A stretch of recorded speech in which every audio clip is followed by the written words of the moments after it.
इंद्राय नमः। प्रह्लाद नारद पराशर पुंडरीक व्यासाम्बरीश शुक शौनक भीष्म दाल्भ्यान् रुक्मांगदार्जुन वसिष्ठ विभीषणादीन् पुण्यानिमान् परम भागवतान् नमामि। वाञ्छाकल्पतरुभ्यश्च कृपा सिन्धुभ्य एव च पतितानां पावनेभ्यो वैष्णवेभ्यो नमो नमः।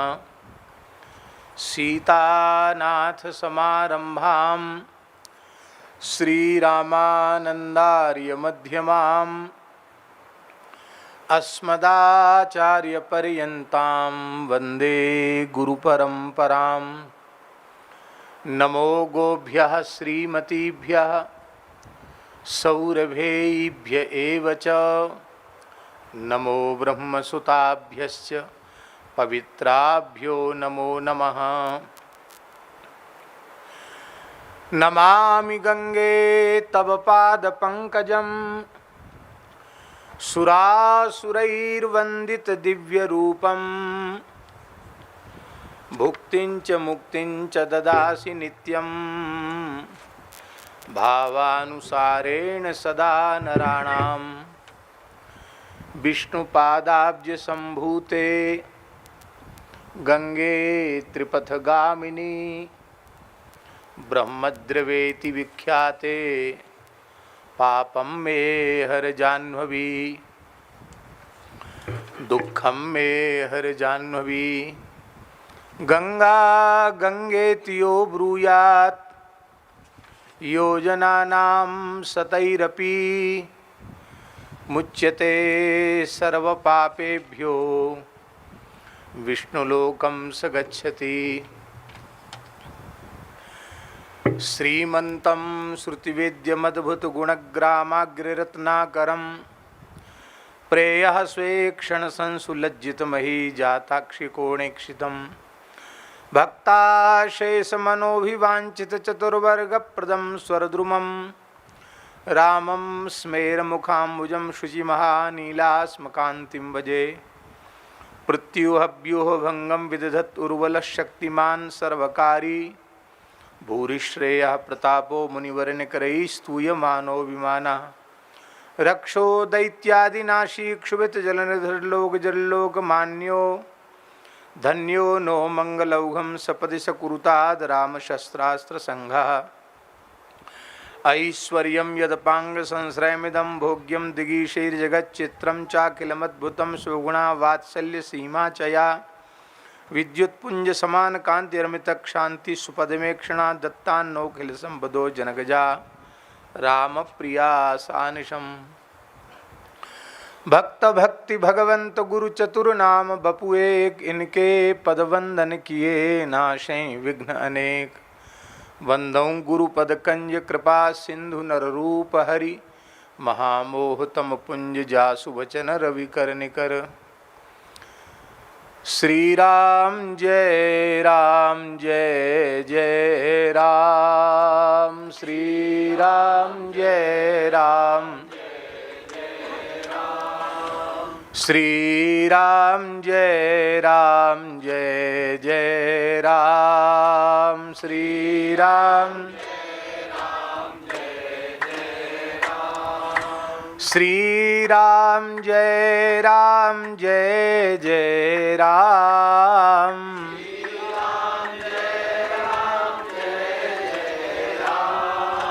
श्री राम जय जय राम।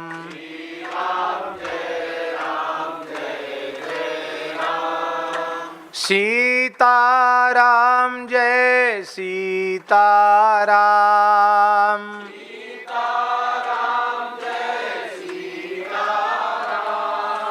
राधे श्याम जय राधे श्याम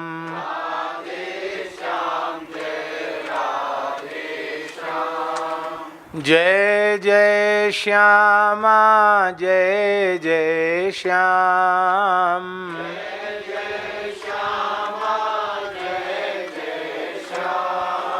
जय जय श्री वृंदावन धाम,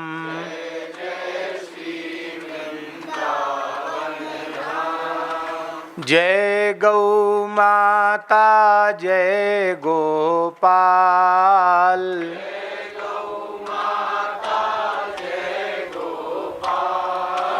भक्त वत्सल प्रभु दीन दयाल,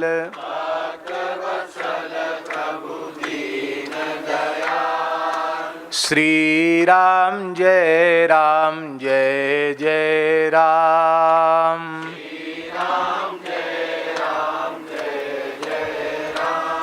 श्री सीता रामचंद्र भगवान की जय, श्री वृंदावन विहारी लाल की, श्री यमुना महारानी की, श्री गिरिराज महाराज की, यज्ञेश्वरी जगज्जननी गौ माता की, श्री जड़खोर गोधाम की, श्री सूरश्याम गोधाम की, श्री पथमेड़ा गोधाम की, श्री उत्तरकाशी गोधाम की, त्रिभुवन पावनी पतित पावनी भगवती श्री भागीरथी गंगा की, श्री उत्तरकाशी विश्वनाथ भगवान की, श्री अन्नपूर्णा माता की, श्री काल भैरवाद्यष्ट भैरवों की,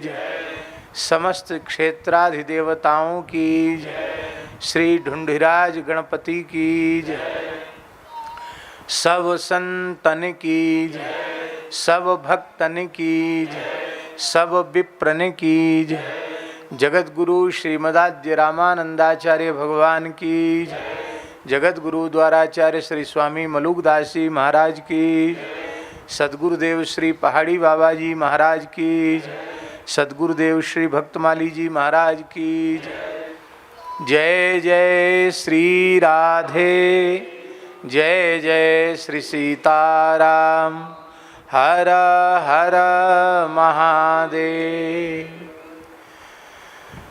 हरिशरणम भक्तवांछा कल्पतरु भक्तवत्सल शरणागत वत्सल, भगवान श्री हरि की महती कृपा करुणा से परम पवित्र देवभूमि ऋषिभूमि उत्तराखंड के उत्तरकाशी क्षेत्र के इस पवित्र स्थल पर श्री उत्तरकाशी मलुक पीठ आश्रम में परम पावनी विष्णुपादाब्ज संभूता भगवती श्री भागीरथी गंगा के तट पर बैठकर उनकी पवित्र सन्निधि में सर्वदेवमयी सर्वतीर्थमयी सर्ववेदमयी पूज्या गौ माता की पावन सन्निधि में पूज्य संतों की उपस्थिति में हम आप सबको मानव जीवन का सर्वोत्कृष्ट फल सत्संग श्री वैष्णव मताब्ज भास्कर ग्रंथ के सत्संग के माध्यम से श्रवण करने का सौभाग्य प्राप्त हो रहा है। विशेष रूप में वैष्णव भेद माने जीव भेद की चर्चा चल रही थी कि जीव दो प्रकार के होते हैं, एक तो बुभुक्षु होते हैं, एक मुमुक्षु होते हैं। और अब उसी बात को आगे कहा जा रहा है और उसी की कल अति संक्षिप्त चर्चा हुई थी, उसी को हम थोड़ा सा पुनः उसको सुस्पष्ट करने का प्रयास करते हैं। अनादि कर्मोत्कर्जात नाना देहाभिमानी सुमतोऽथ बद्धा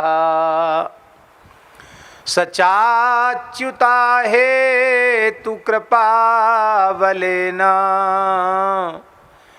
विद्या क्रिया वास रुचि प्रवृत्ते विमोक्तुमिच्छुस्तु मुमुक्षुरुक्तः संबंधतः प्राज्ञ सुसम्मतोऽयं तथैव सांसारिक भोगमिक्षुर बुभुक्षुरन्यः खलु कथ्यते ज्ञैः। कर्मों का जो प्रवाह है वो अनादि है। कर्मों का जो नदी का प्रवाह है, इसी तरह से कर्मों का प्रवाह अनादि है। और उस अनादि कर्म प्रवाह के, कर्म समूह के प्रवाह के कारण ये जीव अनंत काल से उस संस्कृति के प्रवाह में पड़ा हुआ है और कर्मानुसार अनेक प्रकार के भोग शरीर प्राप्त कर रहा है।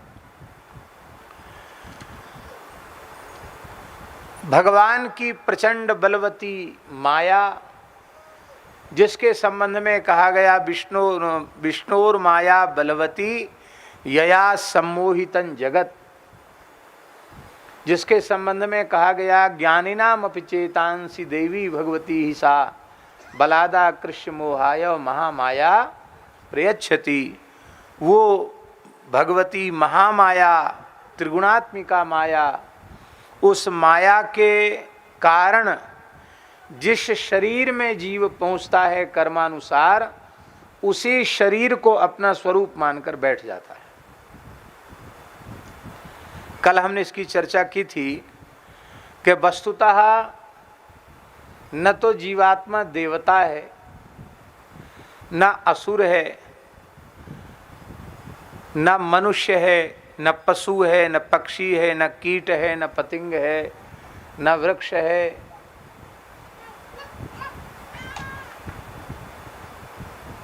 न स्त्री है, न पुरुष है, न ब्राह्मण है, न चांडाल है। जीवात्मा केवल और केवल भगवान का ही अंश है। भगवान अंशी हैं और जीवात्मा भगवान का अंश है। इसका सरलार्थ हुआ, मैं केवल भगवान का ही हूँ और केवल भगवान ही मेरे हैं।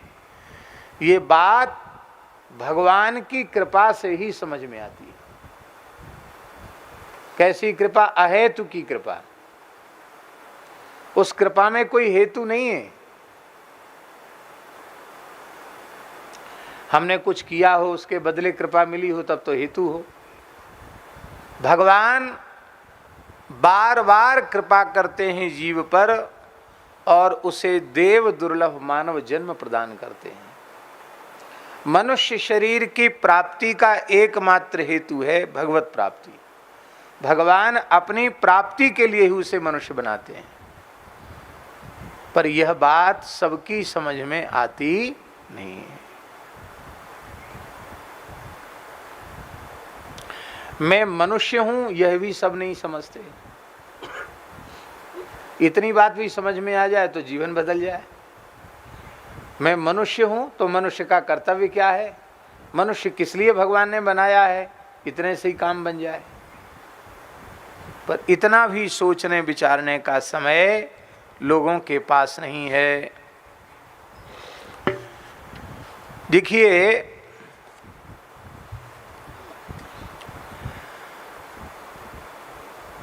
कर्म जो है ना, उसको हमारे वेदांत शास्त्र में क्षयिष्णु कहा गया। क्या कहा गया? क्षयिष्णु शब्द का अर्थ क्या है? उत्पन्न होकर नष्ट हो जाने वाला। कोई भी कर्म होता है फिर पूरा हो गया, नष्ट हो गया। पहले उत्पन्न हुआ और फिर नष्ट हो गया। तो उत्पत्ति और विनाशशाली है कर्म। उत्पत्ति विनाशशाली है कर्म, पहले उत्पन्न होता है फिर नष्ट होता है। इसलिए स्वरूपतः कर्म अनादि नहीं है। ध्यान में आई बात? नहीं आई? आप लोग समझे नहीं समझे? भाई उत्पन्न हुआ तो अनादि कैसे हुआ? जो पैदा हो गया, उत्पन्न हो गया, उसका तो आदि हो गया, वो अनादि तो नहीं रहा।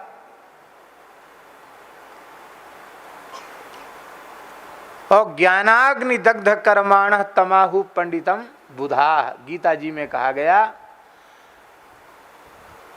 जिन महानुभावों ने अपनी ज्ञान रूपी अग्नि से कर्म की राशि को दग्ध कर दिया है, उसी को, उन्हीं महानुभावों को पंडित कहा गया। उनको क्या कहा गया? वही पंडित हैं। वस्तुतः पंडित कहलाने योग्य वही हैं जिन्होंने अपनी कर्म राशि को जलाकर भस्म कर दिया। बड़ी विलक्षण बात यह है कि ज्ञानाग्नि जब उत्पन्न होती है तो फिर यह अपेक्षा बिल्कुल नहीं रहती कि कर्म राशि 1 जन्म की है कि 100 जन्म की है कि 1000 लाख करोड़ जन्म की है, उससे कोई लेना देना नहीं है। जिस क्षण ज्ञानोत्पत्ति होगी उसी क्षण कर्म राशि जल करके भस्म हो जाएगी। और वह ज्ञान यही है कि मैं केवल भगवान का हूं और केवल भगवान ही मेरे। चलो और सरल शब्दों में हम समझाते हैं। ज्ञान को ही लोग समझ कहते हैं। क्या कहते हैं? जिसको हमने ज्ञान कहा उसी को कहते समझ। समझ कहो चाहे ज्ञान कहो, एक ही बात है। एक ब्रज के महान रसिक हुए, उन्होंने कहा कि हमारे लिए तो इतनी ही समझ, माने इतना ही ज्ञान पर्याप्त है कि ठाकुर नंद किशोर हमारे ठकुरायन वृषभानु लली है।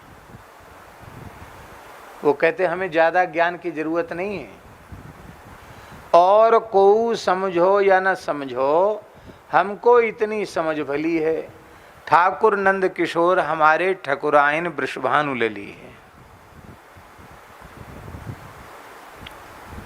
इन्हीं को संत इस प्रकार से भी कहते हैं, और को समझो या न समझो, हमको इतनी समझ भली है, ठाकुर अवध किशोर हमारे ठकुरायन श्री जनक ललिए। भगवान ही हमारे हैं। स्वरूप विज्ञान इसको कहते हैं, स्वरूप विज्ञान। और स्वरूप विज्ञान होते ही जीव कर्म बंधन से मुक्त हो जाता है। तो कर्म उत्पत्ति विनाशशाली है, इसलिए स्वरूपता यह अनादि नहीं है, लेकिन इन कर्मों का जो प्रवाह है ये अनादि है। ध्यान में ही बात, कर्मों का प्रवाह अनादि है। देह से कर्म के कारण देह से संबंध, और देह से संबंध के कारण फिर से कर्म। कर्म के कारण देह से संबंध हुआ, कर्म ना होता तो देह ही क्यों मिलती। कर्म से देह मिला और देह से कर्म हुआ, फिर कर्म से देह मिला, फिर देह से कर्म। इसी को कहते प्रवाह।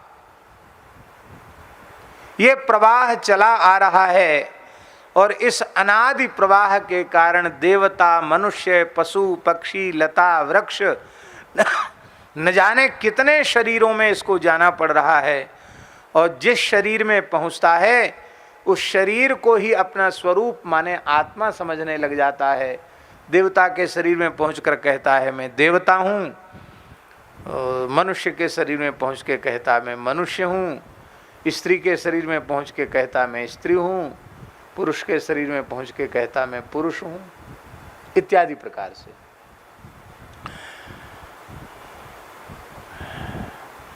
स्वामी श्री संपूर्णानंद जी एक बात बहुत अच्छी कहते थे। वो कहते थे परमात्मा मायिक उपाधियों से शून्य है,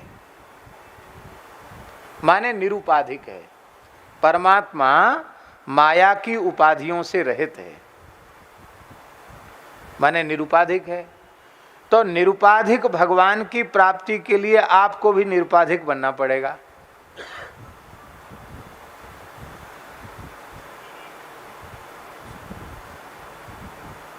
निरुपाधिक ईश्वर की प्राप्ति के लिए आपको भी निरुपाधिक बनना पड़ेगा, नहीं तो ईश्वर की प्राप्ति नहीं होगी।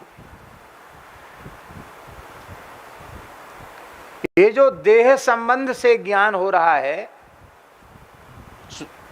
देह संबंध को जोड़कर जो स्वरूप ज्ञान किया जा रहा है, यही है उपाधि। कि मेरा नाम सुधीर जी है, मैं अमुक गांव का रहने वाला हूं, अमुक जाति का हूं। व्यवहार में ये सब चलेगा, व्यवहार में कोई पूछेगा तो यही बताना पड़ेगा, लिखा पढ़ी में भी यही लिखना पढ़ना पड़ेगा, लेकिन भीतर से यह स्वीकार नहीं करना पड़ेगा। चलो इसको दूसरे ढंग से समझाते हैं। नाटक देखा है? नाटक किसी नाटक का मंचन होता है, नाटक होता है, नाट्य होता है। यहाँ भी पहाड़ में भी होता नहीं कोई नाटक, होता कि नहीं? क्यों भगत जी, पंडित जी, होता ना नाटक? तो नाटक में किसी गरीब आदमी को भी राजा बना दिया जाता है। क्या? व्यक्ति तो निर्धन है, उसको तो थोड़ा पैसा मिलेगा नाटक करने का, एक जो कुछ मिलेगा वो मिलेगा उसको, है वो आदमी गरीब। लेकिन जैसे ही वह निर्धन व्यक्ति मुकुट पहन करके, तलवार ले करके और कवच धारण करके, चमकीले कपड़े पहन के मंच पर आता है, तो बिल्कुल राजा की चाल से चलता है, राजा की नज़र से देखता है। कहो मंत्रीवर क्या समाचार है, ऐसे बोलता है। उस समय वो यह बिल्कुल नहीं होने देता कि मैं तो अमुक गरीब आदमी हूँ और मेरे पास तो खाने के भी लाले पड़, ये बिल्कुल नहीं करता है। वो भीतर से ये बात समझता है कि मैं अमुक हूँ, लेकिन बाहर से सब नाटक करता है, क्योंकि बाहर से नाटक नहीं करे तो नाटक बिगड़ जाएगा। ऐसी संसार का नाटक बिगड़ जाए ऐसा काम भी मत करो, नाटक मत बिगाड़ो। नाटक को नाटक की तरह खेल लो, नाटक की तरह करो, पर भीतर से समझ रखो कि हम राजा नहीं हैं, हम तो अमुक ही हैं। भीतर से ये बात पक्की रहनी चाहिए कि हम केवल भगवान के अंश हैं और भगवान ही हमारे अंशी हैं। ये भीतर से बात पक्की रहे। एक महात्मा थे, हम पहले भी कह चुके हैं, ये मध्य प्रदेश में विदिशा क्षेत्र की बात है। बहुत अच्छे सिद्ध संत थे, बड़े नाम जापक महात्मा थे। अहरनिश भजन करते थे वो, और शाम को 1 घंटे वो बाहर पधारते थे, माने बाहर बैठते थे, लोगों से मिलते थे। पर 1 घंटे जब वो बैठते थे उस समय भी कोई चर्चा नहीं करते थे। तुम कहाँ से आए, कैसे हो, क्या है क्या ना, कोई मतलब नहीं। बस आके बैठते ही एक कोई व्यक्ति बढ़िया रामचरितमानस की चौपाई बाँचने लग जाता और उसकी जो हिंदी लिखी है वो पढ़ के सुनाने लग जाता, वो प्रेम से सुनते रहते। 1 घंटा पूरा हुआ, बस बाबा जी अपनी कुटिया में चले गए, लोग अपने अपने घर चले जाते थे। कभी कोई अपने घर से कुछ प्रसाद ले आया तो प्रसाद बट गया, नहीं महात्मा तो अकिंचन थे, उनके यहाँ कोई प्रसाद बटने की व्यवस्था नहीं थी, दूसरे के यहाँ रहते थे वो तो महात्मा। तो एक दिन एक सज्जन सत्संग में आए और उनका छोटा बालक भी उनके साथ था।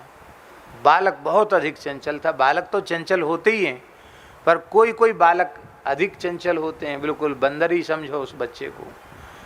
कभी किसी के कंधे पे चढ़ जाए, कभी लौट जाए, कभी किसी का कपड़ा खींचने लग जाए। अब लोगों को बड़ा विक्षेप होने लग गया, बाबा जी को भी विक्षेप हुआ। तो अब कोई तो डांट नहीं रहा था उसको, पर संत जी ने थोड़ी कड़ी ने, चंचलता नहीं करना, शांत बैठो। तो पहले तो उसने अपने पिता की ओर देखा, पिताजी जब कुछ नहीं बोले तो बच्चा रुआ सासा हो करके, क्योंकि बच्चों को तो माता पिता का बल होता है, पिताजी कुछ उनकी आंख इस तरह की होती तो बच्चा कुछ रोता कुछ करता, चुप हो गया, वो डर गया बेचारा। अब कथा तो पूरी हो गई। हाँ, उन्होंने पूछा महात्मा जी ने, बच्चा किसका है? तो उन्होंने हाथ जोड़ के कहा, महाराज आपका ही है, आपका बच्चा है। लो ठीक है, बैठ जाओ, शांत शांत, ठीक से बैठो। बैठ गया। और जब कथा पूरी हुई, सब जाने लगे, वो बच्चा भी बेचारा घबराया हुआ था, पहली बार तो आया था, छोटा बच्चा था। 4-5 साल का रहा होगा। जैसे ही बच्चा उठने लगा, सोई महात्मा जी ने उसका हाथ पकड़ लिया। तो जैसे ही पकड़ा हाथ तो बच्चा जोर से चिल्लाया, रोया। वैसे ही लोग डरा देते हैं कि दाढ़ी वाला बाबा जी आएगा, झोली में धर के ले जाएगा। अब वो बच्चा बेचारा जोर से चिल्लाया, रोया। तो उसके पिता को अच्छा नहीं लगा। उनका, आप कैसे महात्मा हैं, पहले तो आपने इतनी जोर से डांट दिया कि बेचारा डर गया, अब फिर आप इसका हाथ पकड़ रहे हैं, क्या बात है। उन्होंने कहा, देखो भाई, हम हाथ पकड़ रहे हैं वो ठीक कर रहे हैं। क्यों? हमने तुमसे पूछा था कि किसका बच्चा है, तो सब लोगों के सामने तुमने कहा कि आपका है, तो हमारा बच्चा हमारे पास रहेगा, तुम्हारे पास कैसे जाएगा, तुम्हारे घर कैसे जाएगा। तुमने सबके बीच में कहा है कि हमारा बालक। तुमने किसका बालक? बोले आपका बालक है। तो हमारा बालक, उसको तुम कहाँ ले जा रहे हो? ये हमारे पास रहेगा, चाहे रोए और चाहे गाए चाहे हंसे, हमारे पास रहेगा। तो उन्होंने कहा कि महाराज, ऐसे ही बोला जाता है। क्या कहा? ऐसे ही बोला जाता है कि भगवान का है, संत का है, गुरु जी का है, आपका ही तो है, ऐसा कहा जाता है। महात्मा बोले, भैया ले जाओ बच्चे को, बच्चे की हमें ज़रूरत नहीं है, पर ऐसा कहो मत। कहने में तो संसार का व्यवहार है कि तुम्हारा पुत्र है तो कह दो मेरा पुत्र है, मेरी पुत्री है, मेरी पत्नी है, मेरा भाई है। कहने में क्या, सही बात तो यही है कि नहीं व्यवहार में। लेकिन भीतर से यह मानो यह भगवान का है, संत का है, गुरु का है, हमारा नहीं है। भीतर से मानो। तो भीतर से तो मान रहे हो मेरा है, और बाहर से बोल रहे हो कि आपका। ये गड़बड़ बात है, ठीक नहीं। यही बात हम लोगों की है। भीतर से तो हम लोग कहते हैं कि हम संसार के हैं, शरीर के हैं, और बाहर से बोलते हैं रट्टू तोता की तरह। जब सत्संग की बातें रट जाती हैं तो रट्टू तोता की तरह बोलते हैं, हम तो केवल भगवान के हैं, केवल भगवान हमारे हैं।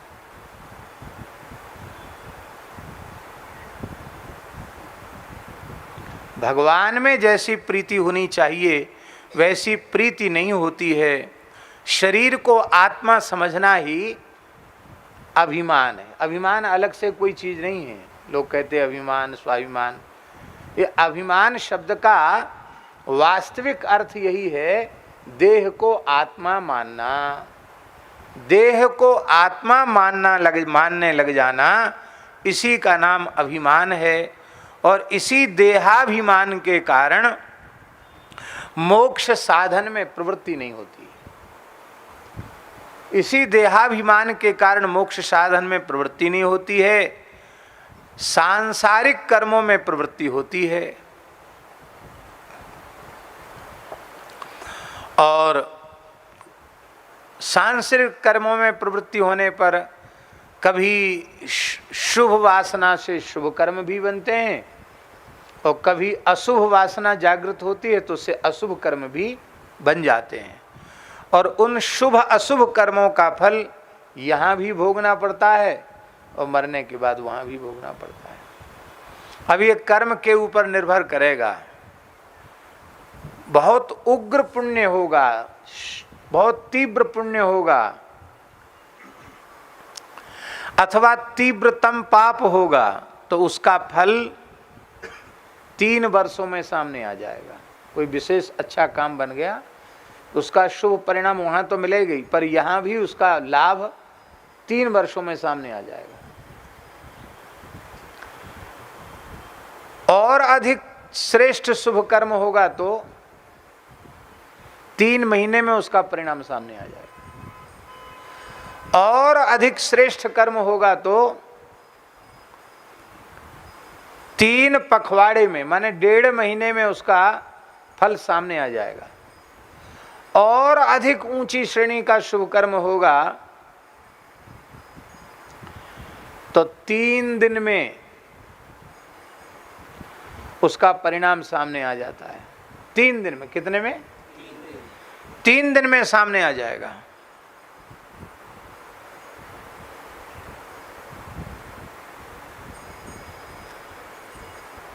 ये तो कर्म सिद्धांत भगवान व्यास बता रहे हैं, पर हम व्यास भगवान का ही स्मरण करके कह रहे हैं कि सत्संग ऐसा कर्म है जो जीव को बड़ी सरलता से कर्म बंधन से खोलता है, और सत्संग से बढ़कर कोई शुभ सत्कर्म नहीं है।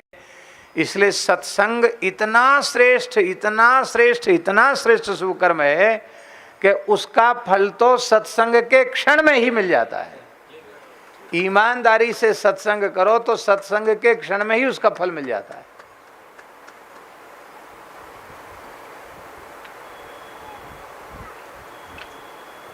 बड़ी बड़ी विलक्षण अनुभूतियां सत्संग, श्रद्धा पूर्वक सत्संग करने वालों को बड़ी बड़ी विलक्षण अनुभूतियां सहज ही हो जाती हैं, स्वाभाविक रूप से हो जाती हैं। ठीक इसी प्रकार से पाप कर्म का भी फल है। 3 वर्ष अथवा उससे भी बड़ा पाप होगा तो 3 महीना, नहीं तो 3 पखवाड़े माने 1.5 महीना, और नहीं तो 3 दिन में सामने आ जाएगा। और भयंकर से भयंकर पाप होगा तो तत्काल भी सामने आ जाता।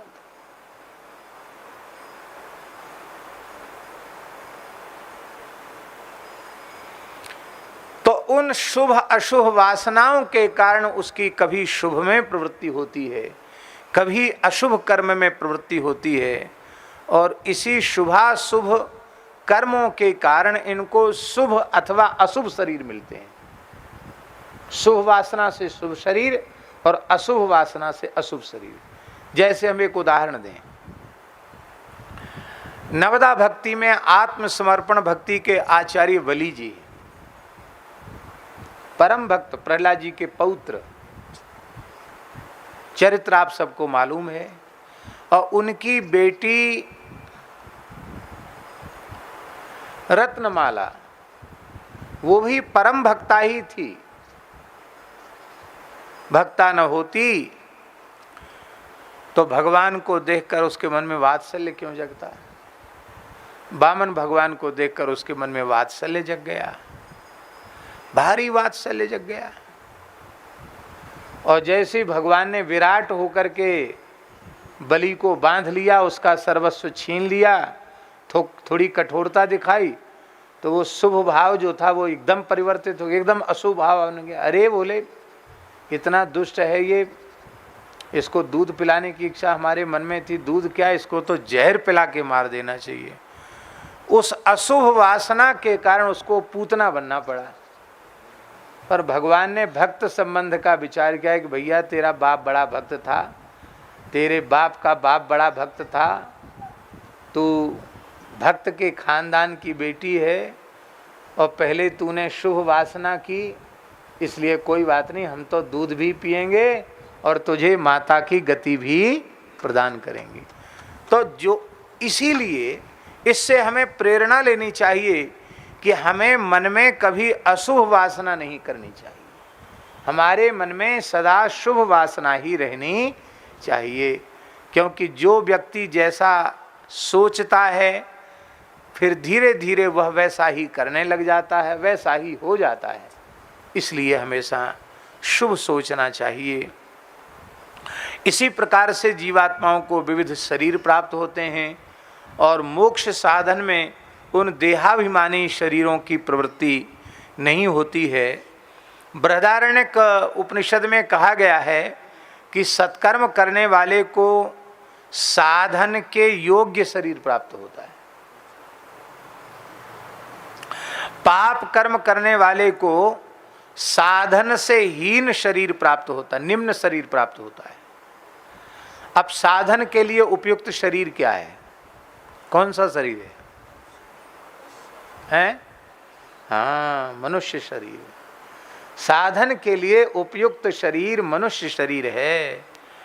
दूसरे शरीरों से साधन संभव नहीं है, मनुष्य शरीर से साधन संभव है। देखो, आप दूसरे भाव में मत लेना। शास्त्र की दृष्टि से गौ माता जो है ना, वो सर्वदेवमयी, सर्वतीर्थमयी, सर्ववेदमयी है, विश्वरूपा है, भगवत स्वरूपा है। किसके लिए? जो शास्त्र वचनों में श्रद्धा करते हैं उनके लिए। अब यहाँ ठाकुर जी की गैया चल रही है सामने, कभी सामने उधर चलती, कभी इधर, घंटी भी धीरे धीरे बजती रहती है। यहाँ की जो बद्री गाय है,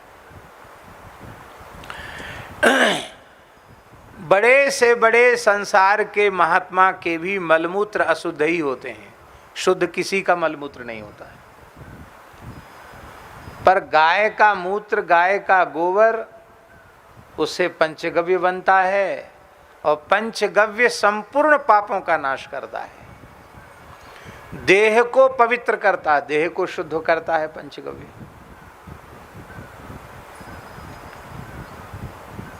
यज्ञ करना है, जब तब करना है, तो गाय के गोबर से नहीं लिपोगे तो भूमि ही शुद्ध नहीं होगी। पुराणों में लिखा है कि इसका नाम है मेदनी। क्या नाम है? मधुकैटभ को जब भगवान ने मारा था तो उनके मेद से पूरी धरती भर गई थी, इसलिए इसका नाम हुआ मेदनी। तो वो असुर की मेद से वह अशुद्ध है, वो गाय के गोबर से ही शुद्ध होती धरती। इसलिए गोमये नोपलिप्य, गोबर से लीपो। गाय की बहुत भारी महिमा वेद पुराणों में है, पर वह गाय यहाँ बैठकर सत्संग नहीं कर सकती, वो प्रश्न नहीं कर सकती, वो अलग से कोई साधन नहीं कर सकती। हम शास्त्र में श्रद्धा रख के उसे भगवत स्वरूप मानते तो हमारा तो बंधन कट जाएगा, लेकिन वह जो है वह भी भोग शरीर ही है। क्या है? इस दृष्टि से मनुष्य का शरीर भगवान की संपूर्ण सृष्टि में मनुष्य का शरीर सबसे श्रेष्ठ है, क्योंकि वह अपने कल्याण का साधन कर सकता है। दूसरे शरीरों में अपने कल्याण का साधन करने की पात्रता नहीं है। बृहदारण्यक उपनिषद में लिखा है, साधुकारी साधुर्भवति, पापकारी पापो भवति। उत्तम कर्म करने वाला, उत्तम कर्म करने वाला सज्जन पुरुष साधु पुरुष होता है। पाप करने वाला, पाप कर्म करने वाला पाप योनियों में जाता है। तो मनुष्यों में भी कई शरीर ऐसे होते हैं जो देखने में तो मानव शरीर के जैसे लग रहे हैं, लेकिन वो साधन के लिए उपयुक्त नहीं है।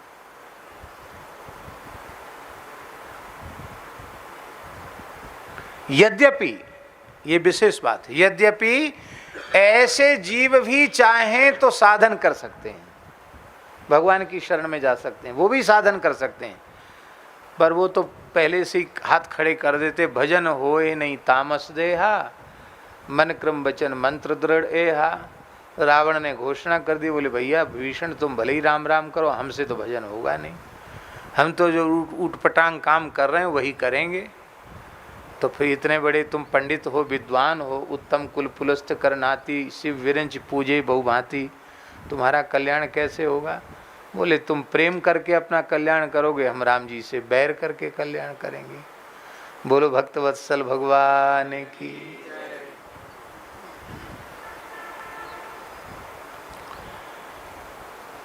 बद्ध आत्माओं के विविध योनियों में जन्म की श्रृंखला चलती रहती है और मोक्ष पर्यंत कर्मजन्य सुख दुख अवर्जनीय हैं। जब तक मोक्ष नहीं हो जाएगा तब तक न तो शरीरों की परंपरा रुकेगी और न तब तक सुख की अथवा दुख की निवृत्ति होगी, तब तक सुख दुख का झमेला बना ही रहेगा। देखो ऋक् संहिता में लिखा है, मुंडक उपनिषद की श्रुति है, द्वा सुपर्णौ सयुजा सखाया समानम वृक्षम परिशस्व जाते तयोरन्यः पिप्लम स्वादवत्ती अन्यो अनसनन अभिचाकशीति। इस शरीर रूपी वृक्ष पर समान गुण वाले, साथ रहने वाले पक्षी के समान आत्मा और परमात्मा एक साथ इस शरीर वृक्ष पर निवास करते हैं। उनमें जो आत्मा है, आत्मा का अर्थ यहाँ जीवात्मा, जीवात्मा है, वो कर्म फल को भोगने वाली है और जो परमात्मा है अनसनन, अनसनन में वो किसी कर्म फल का भोगता नहीं है और बिना कर्म फल भोगे चमकता रहता। बिना खाए पिए आप चमक नहीं सकते। एक निर्जल एकादशी में लोग मुरझा जाते हैं, लेकिन भगवान को कुछ खाने पीने की जरूरत नहीं है, वे अपने आप चमकते रहते हैं। तो इस प्रकार से जीवात्मा बद्ध है, इस बात को वेद की ऋचाएं कह रही हैं। उपनिषद कह रहा है कि जीवात्मा बद्ध है, अज्ञान के कारण, अज्ञान कर्म के कारण जीवात्मा बद्ध होता है और उसके ज्ञान गुण का संकोच हो जाता है। यद्यपि जीवात्मा ज्ञान गुण वाला है, किंतु अनादि कर्म रूप अज्ञान के कारण उसके ज्ञान रूप गुण का संकोच हो जाता है, माने अपने स्वरूप की विस्मृति उसे हो जाती है और मुक्त जीव अज्ञान से रहित हो जाता है। इसलिए उसके ज्ञान गुण का संकोच नहीं होता है, उसके ज्ञान गुण का विकास हो जाता है और वह अपने विभु स्वरूप का बोध प्राप्त कर लेता है और जीते जी मुक्त हो जाता है। मरने के बाद मुक्त होने की आवश्यकता भी नहीं रह जाती है। जीव के बंधन का कारण क्या है? जीव के बंधन का कारण है अनादि पुण्य पाप रूप कर्म।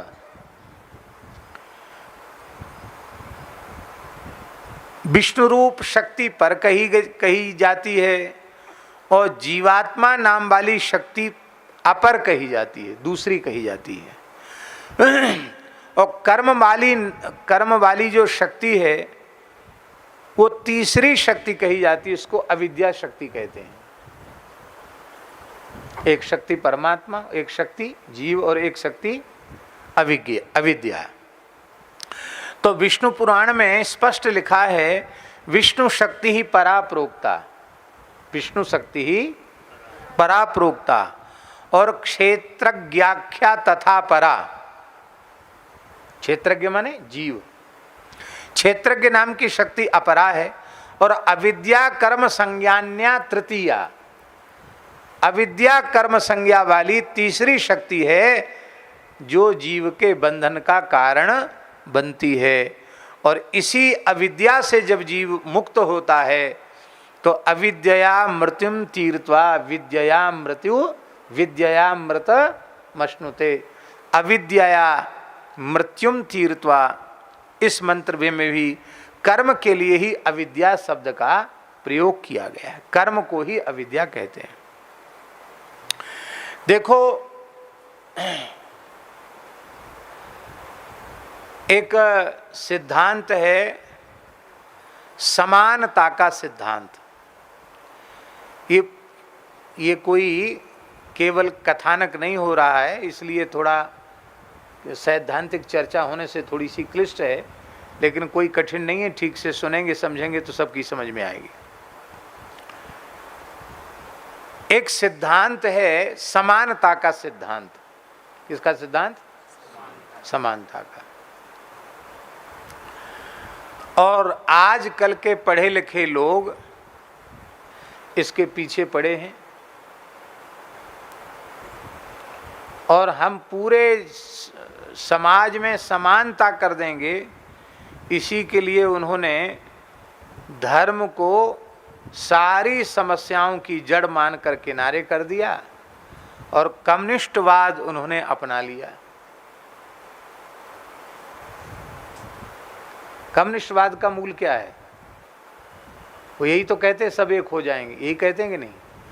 लेकिन ईमानदारी से बताओ, जिन जिन लोगों ने कम्युनिस्टवाद अपनाया क्या वे एक जैसे हो पाए? वहां समानता आ पाई? धर्म से ईश्वर से विमुख हो गए।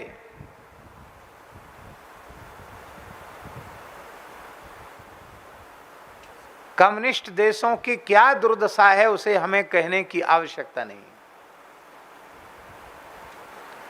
और उसी विचारधारा से एक बड़ी हिंसक विचारधारा का जन्म हो गया, जो नक्सलवाद। नक्सलवाद जो है उसी विचारधारा से उत्पन्न हुआ है।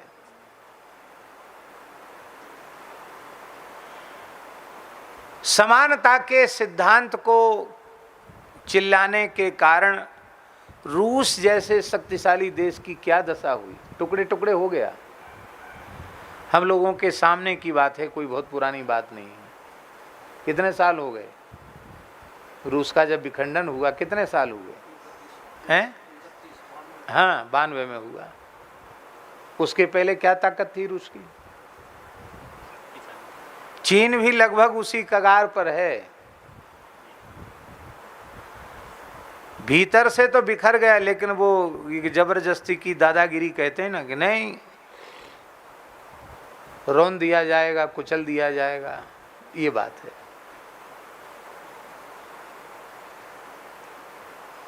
समानता का सिद्धांत हमारे वरिष्ठ अधिवक्ता बैठे हैं, जोशी जी पीछे आकर विराजे हैं।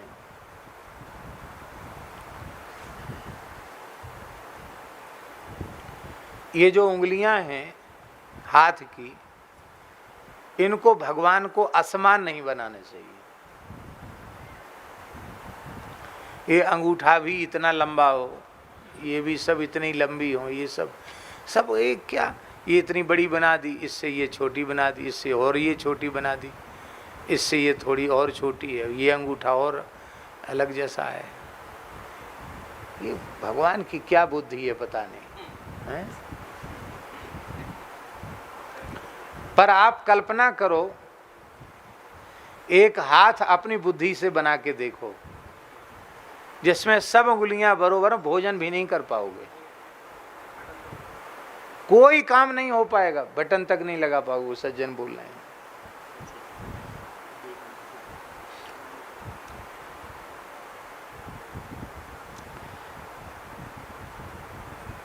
बाह्य दृष्टि से विषमता रहेगी रहेगी रहेगी, उसको कोई मिटा नहीं सकता, क्योंकि वह पूर्वकृत कर्मों से जन्य है।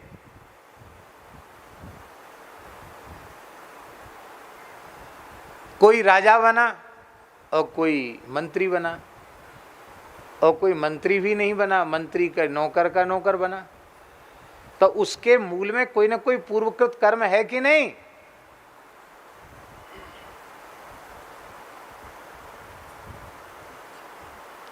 इसीलिए कर्मजन्य शरीर होने के कारण कभी समानता संभव नहीं है।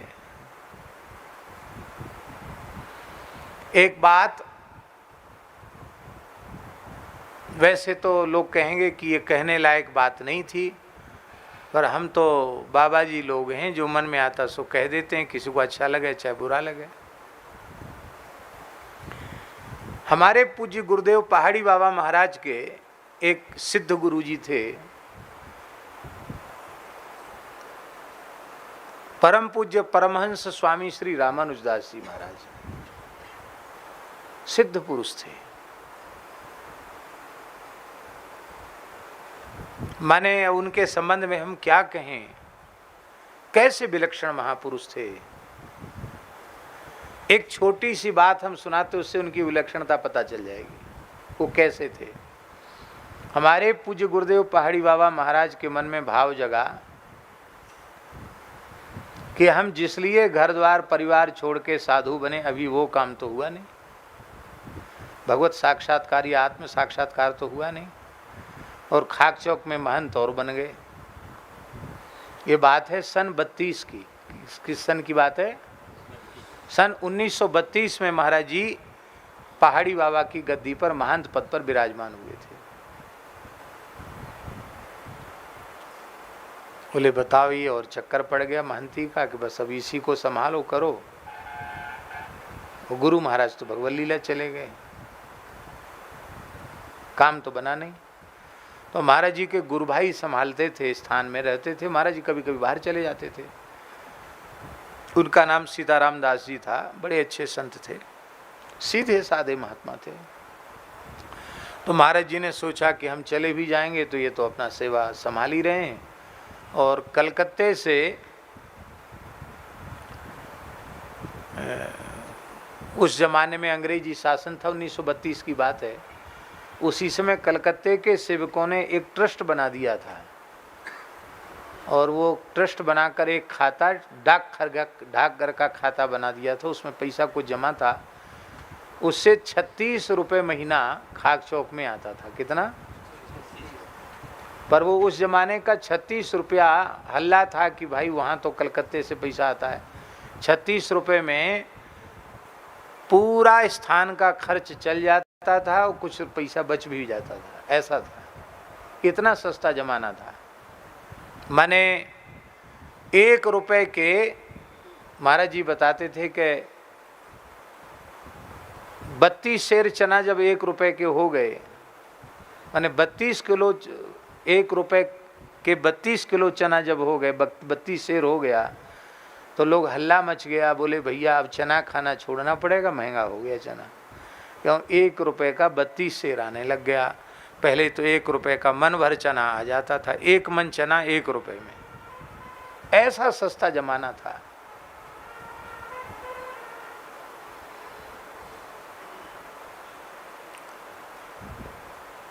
तो ऐसे सस्ते ज़माने में 36 रुपये बहुत होता था। तो महाराज जी ने सोचा काम तो सब चले गई और आपने तो चलो पूछ के जाएंगे तो ये जाने नहीं देंगे। तो महाराज जी बिना बताए सवेरे कमंडल उठाया, 3 बजे तो जाती थे बाहर मैदान, कमंडल उठाया, गए तो लौट के नहीं आए। मन में पता नहीं क्या धुन सवार हुई कि कागभूषुंडी जी को पूर्व जन्म में महाकाल में ही कृपा हुई, हम तो अब महाकाल की ओर जाएंगे। तो सीधे उज्जैन की ओर चल पड़े, महाकाल की तरफ। इस भाव से कि कोई परिपूर्ण महापुरुष मिले जो हमें ऐसी कृपा करें कि हमारा जीवन सफल हो जाए।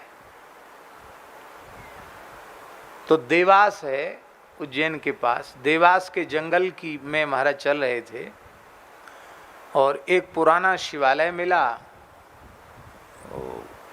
जीर्ण शीर्ण था।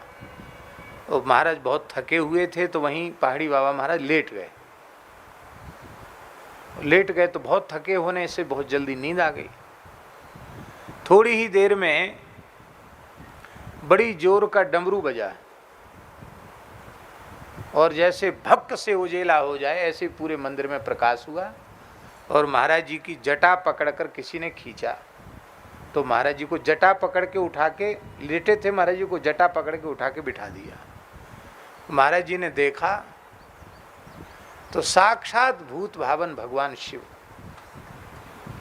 कर्पूर गौर भगवान शंकर का भस्मोद्धूलित सर्वांग और त्रिशूल डमरू लिए हुए भगवान शंकर, व्याघ्र चर्म गज चर्म भगवान धारण की, बिल्कुल दिव्य स्वरूप शंकर जी।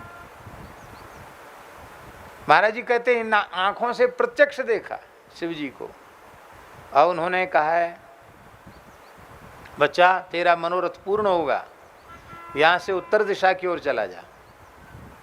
कह के शिव जी अंतर्धान हो गए और बोले हमने निश्चय किया कि जब तक उत्तर दिशा में ऐसे महात्मा नहीं मिलेंगे तब तक हम चलते ही रहेंगे। महाराज जी उत्तर की ओर चल पड़े। कैसे चले उत्तर की ओर आप समझते हैं? जंगल में कैसे पता लगा? शंकर जी की जलहरी देख के पता लग जाता है। तो शिव जी की जलहरी उत्तर में ही होती है। बोले अब ई से उत्तर दिशा का त्याग नहीं करना है। महाराज जी उत्तर की ओर चलने लगे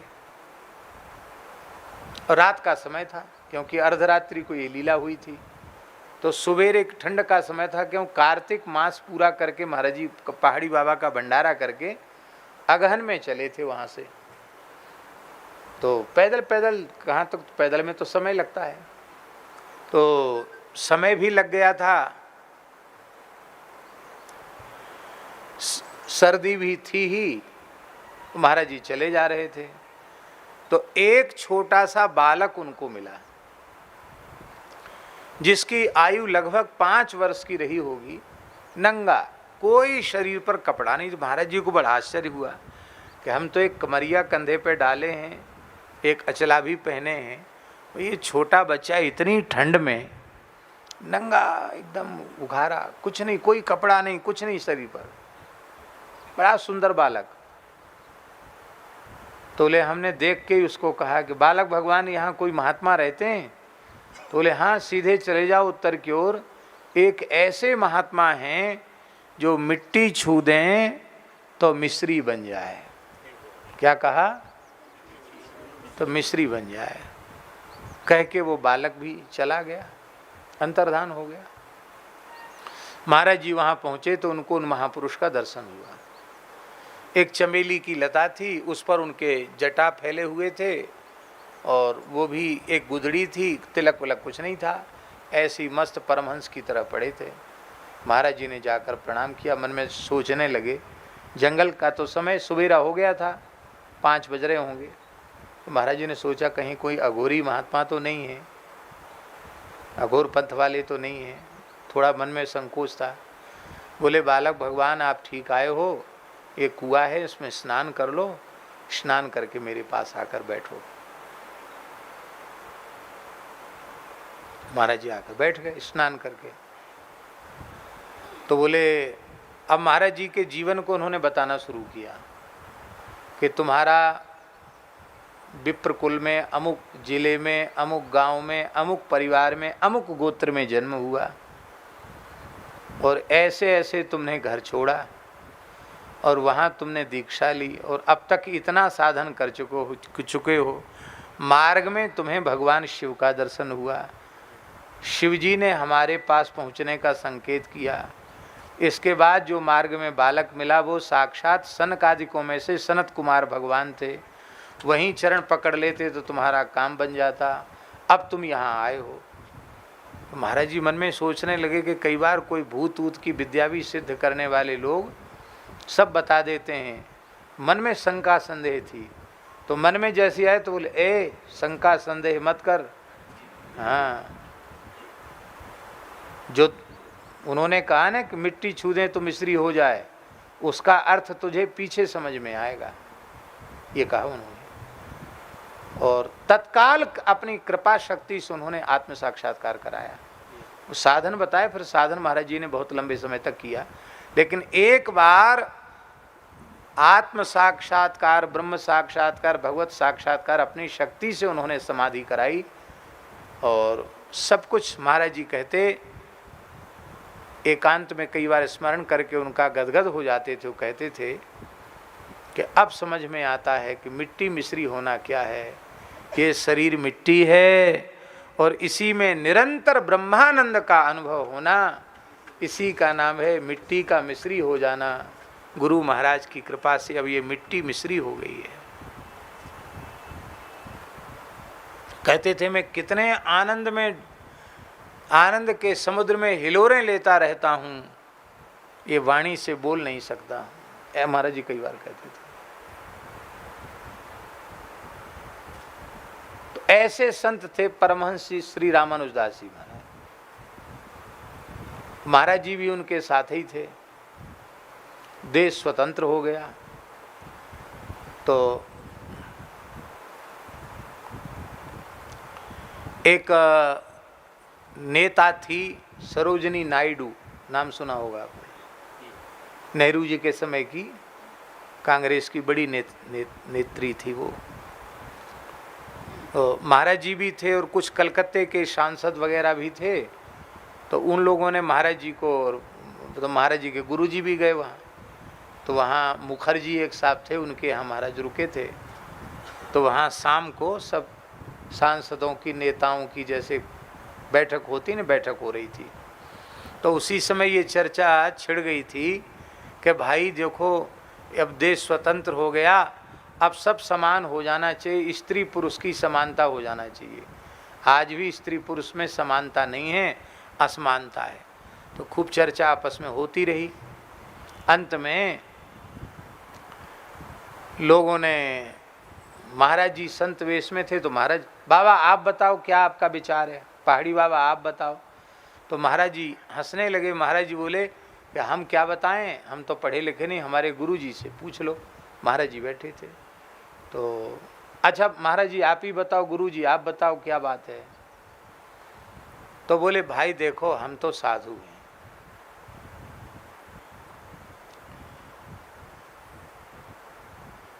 अब जो बात हम कह रहे हैं उसको बुरे अर्थ में मत ले जाना। उन्होंने कहा कि तुम हमसे पूछते हो को समानता क्यों नहीं होनी चाहिए, और हम तुमसे एक बात पूछ रहे हैं उसका उत्तर दे दो। ये बात सरोजिनी नायडू से कही उन्होंने। क्या बोले? एक पुरुष 10 स्त्रियों के निकट जाएगा तो कितनी संतान होगी? सबने कहा 10। और बोले एक स्त्री 10 पुरुषों के निकट जाएगी तो कितनी संतान होगी? सोई सरोजिनी नायडू ऐसी हो गई, कुछ बोल नहीं पाई। और महाराज के गुरुजी बोले चलो हट, मूर्खों की समाज है, यहाँ बक बक बक बक कर रहे हैं, चलो अपने राम राम करते हैं। उठ के गए, जहां आसन था वहां चले गए। उनका कहना यह था कि भाई वहां से ही भगवान ने अलग अलग काम बनाकर भेजा है। स्त्री का शरीर अलग है, उसका धर्म अलग है, पुरुष का शरीर अलग है, पुरुष का धर्म अलग है, सबका अपना अपना काम है, अपने अपना काम करो। तो शरीरों की समानता कभी नहीं हो सकती। अरे शरीरों की समानता होती तो जो काम घोड़ा कर सकता वो उस काम में आप गधे को क्यों नहीं लगाते हो? भाई आकार तो लगभग एक जैसा ही है। गधे को गधा कहते, खच्चर को खच्चर कहते, घोड़े को घोड़ा कहते। तो समानता का सिद्धांत क्या है? समानता का सिद्धांत है शुनि चैव स्वपाके च पंडिता समदर्शिनः। शरीर भेद भेद नहीं, बस ये है कि सब में एक तत्व व्याप्त है, वह परमात्मा सर्वत्र सब में समान रूप से विद्यमान है।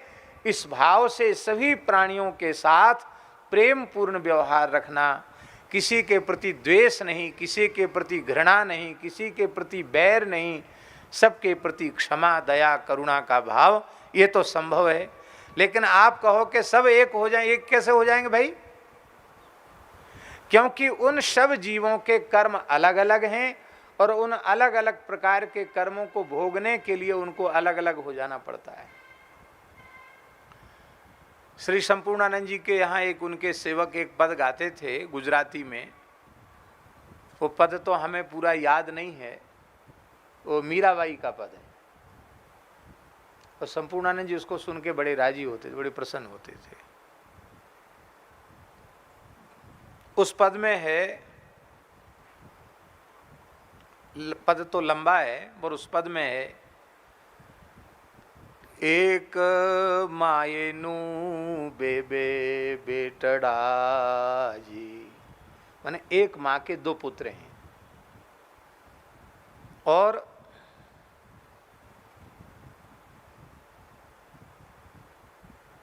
दो बेटा होने के बाद भी दोनों के पूर्वकृत कर्मों में भेद है।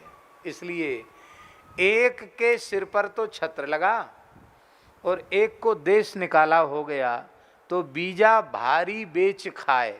दूसरा जो है वो लकड़ी, जंगल से सूखी लकड़ी बेच करके और फिर कुछ आटा दाल चावल लेकर अपना गुजारा कर रहा है। ऐसा क्यों?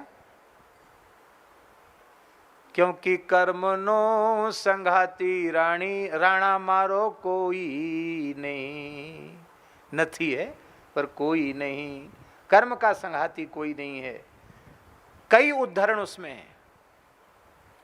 एक गाय नु बेबे बाछड़ा जी, एक गाय के 2 बछड़े हुए। एक तो बनो शिवजी नो पूठियो, एक शिवजी का नंदी बन गया। बीजो घाचिया ने घेर, दूसरा तेली के कोल्हू का बैल बन गया। आंख पर पट्टी बन गई, गले में टुन टुन टुन टुन घंटी लटक रही है, घूम रहा है एक ही जगह पर। बीजो घाचिया ने घेर, कर्म नो संघाती राणा मारो कोई नहीं। तुम राजा हो, तुम्हारे कर्म में राज लिखा है, हमारे कर्म में जोग लिखा है। मैं भिखारिन हो गई हूँ। अब तुम हमारा आग्रह कर रहे हो कि चित्तौड़ फिर से चलो, तुम्हें अब चित्तौड़ जाने वाली नहीं। तत्व ज्ञान का वर्णन है इस पद में। उसमें अंत में मीरा कहती है, गुरु ने प्रतापे बाई मीरा बोलिया। ये सब जो हमने उपदेश दिया है गुरु प्रताप से दिया। गुरु ने प्रतापे बाई मीरा बोलिया, क्या बोला? अंतिम अंतिम अकाट्य हमारा विचार क्या? दीजे हमने संत चरण मावास, कर्म नो संगाती राणा मारो कोई नहीं। बस मैं संतों के चरणों में रहूं, अब इन चरणों को छोड़कर मुझे कहीं जाना। ये बात तो कर्म का जो सिद्धांत है, इसलिए समानता जो है वो तत्व की दृष्टि से तो है, पर शरीरों की दृष्टि से कभी समानता संभव नहीं है। अरे और दूसरे की समानता जाने दो, बहुत दूर की बात है। इतने लोग यहाँ बैठे हैं, 50 लोग तो शायद होंगे कि नहीं होंगे? 50 लोग नहीं होंगे। 50 लोग होंगे?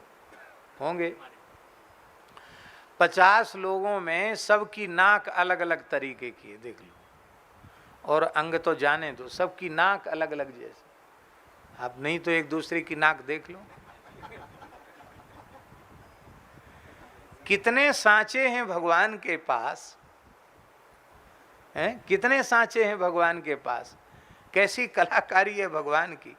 तो भैया जब एक जैसे दिखने वाले मनुष्यों में सबकी नाक भी एक जैसी नहीं है, तो सब एक जैसे कैसे हो सकते हैं? इसलिए शरीर एक जैसे नहीं, शरीर तो कर्मानुसार हैं, पर उनमें तत्व रूप में विद्यमान परमात्मा सब में एक जैसा ही है। ऐसा विचार करके जड़ चेतन जग जीव जत सकल राममय जान, बंदौ तिनके पद कमल सदा जोर जुगपान।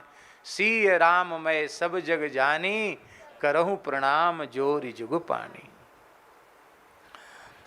तो इस जगत के वैचित्र का कारण कर्म ही जगत के वैचित्र का कारण है। नहीं तो सृष्टि जब सबसे पहली सृष्टि बनी थी तो वहां तो कोई कर्म ही नहीं था, तो सबको एक जैसा ही होना चाहिए था, लेकिन सब एक जैसे तो नहीं हुए। कोई देवता बना, कोई मनुष्य बना, कोई पशु बना, कोई पक्षी बना, कोई वृक्ष बना। तो इसके पीछे क्या है? इसके पीछे उनके कर्म। इसलिए महाप्रलय का जो सिद्धांत है, उस महाप्रलय में जब सब कुछ नष्ट हो जाता है और संपूर्ण जीव वो ब्रह्मा जी में विलीन हो जाते हैं, और ब्रह्मा जी भी भगवान श्री हरि में विलीन हो जाते हैं, और फिर भगवान नारायण योग निद्रा का आश्रय लेकर शयन करते हैं। और जब उनके मन में पुनः सृष्टि का संकल्प होता है तो उनके नाभि से कमल प्रकट होता है, कमल से ब्रह्मा जी उत्पन्न होते हैं, ब्रह्मा जी सृष्टि का विस्तार करते हैं। तो अब देखिए, इतने लंबे काल तक ब्रह्मा जी के भीतर और ब्रह्मा जी के माध्यम से भगवान के भीतर विश्राम करने के बाद भी उन कर्म, उन जीवों के जो पूर्व जन्मों के कर्म के संस्कार हैं वो नष्ट होते नहीं हैं। उन्हीं संस्कारों के अनुसार कोई मनुष्य बनता है, कोई पशु बनता है, कोई पक्षी बनता है, कोई ब्राह्मण कुल में जन्म लेता है, कोई अंत्यज कुल में जन्म लेता है। उसी कर्म के अनुसार सब जीवों का जन्म होता है। इसी को कर्म सिद्धांत कहते हैं। इसलिए कोई जन्म से सुखी होता है, कोई जन्म से दुखी होता है। निर्विशेषाद्वैतवादी विद्वानों के द्वारा स्वीकृत कर्म से भिन्न अविद्या और सांख्यवादियों के द्वारा स्वीकृत अविवेक बंधन के कारण नहीं हो सकते। इसलिए नहीं हो सकते क्योंकि ये सबके प्रति समान होने से जगत वैचित्र की संगति बैठेगी ही नहीं।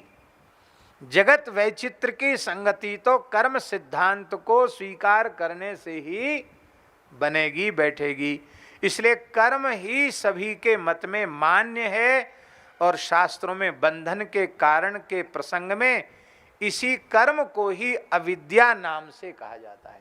इस कर्म का ही नाम अविद्या है।